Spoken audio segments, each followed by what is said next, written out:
আন্তর্জাতিক অঙ্গনে এবার নিজের মুনশিয়ানা দেখাতে প্রস্তুত ঢাকাই সিনেমার জনপ্রিয় চিত্রনায়ক আরিফিন শুভ। মুক্তি পাচ্ছে তার বলিউডের প্রথম প্রজেক্ট অর্থাৎ ওয়েব সিরিজ জাজ সিটি। পোস্টার ও ট্রেইলার প্রকাশের পর থেকেই দর্শকের মাঝে দেখা গেছে ব্যাপক আগ্রহ। অবশেষে জানা গেল বহুল প্রতীক্ষিত এই সিরিজটির মুক্তির তারিখ। মঙ্গলবার দুপুরে আরিফিন শুভ তার ভেরিফাইড ফেসবুক পেজের স্টোরিতে একটি পোস্টার শেয়ার করেন। জমকালো সেই পোস্টারেই উঠে এসেছে সিরিজটির মুক্তির চূড়ান্ত তারিখ। পোস্টারের নিচের অংশে স্পষ্ট করে লেখা রয়েছে, আগামী 19 মার্চ থেকে ওটিটি প্ল্যাটফর্ম সনি লিভে স্ট্রিমিং হবে এই সিরিজটির। প্রকাশিত পোস্টারটিও যেন 70 দশকের এক জীবন্ত প্রতিচ্ছবি। পোস্টারের ঠিক মাঝখানে স্পটলাইটে দাঁড়িয়ে আছেন আরিফিন শুভ, পরনে সাদা ট্যাক্সিডো, কালো বোটাই আর ট্রাউজার। তার সামনে একটি মাইক্রোফোন ও পিয়ানো, যা ইঙ্গিত দেয় তার চরিত্রটি সঙ্গীতের সঙ্গে যুক্ত।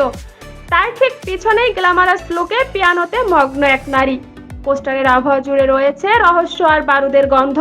একদিকে স্যাক্সোফোন ও ট্রাম্পেট হাতে বাদক দল, অন্যদিকে ধ্বংসস্তূপ আর বন্দুককারী পুলিশ। সব মিলিয়ে প্রেম, সঙ্গীত আর সংঘাতের এক উতাল সময়ের গল্প বলেছেন এই পোস্টার। এর আগে প্রকাশ হওয়া টিজারে শুভকে দেখা গেছে জিমি রায় চরিত্রে। 70 দশকের সেই চনমনে ও বর্ণিল আবহাওয়া তিনি নিজের মধ্যে পুরোপুরি ধারণ করে নিয়েছেন। টিজারটি প্রকাশের পর থেকেই সোশ্যাল মিডিয়ায় নেটিজেনদের প্রশংসায় ভাসছেন এই অভিনেতা।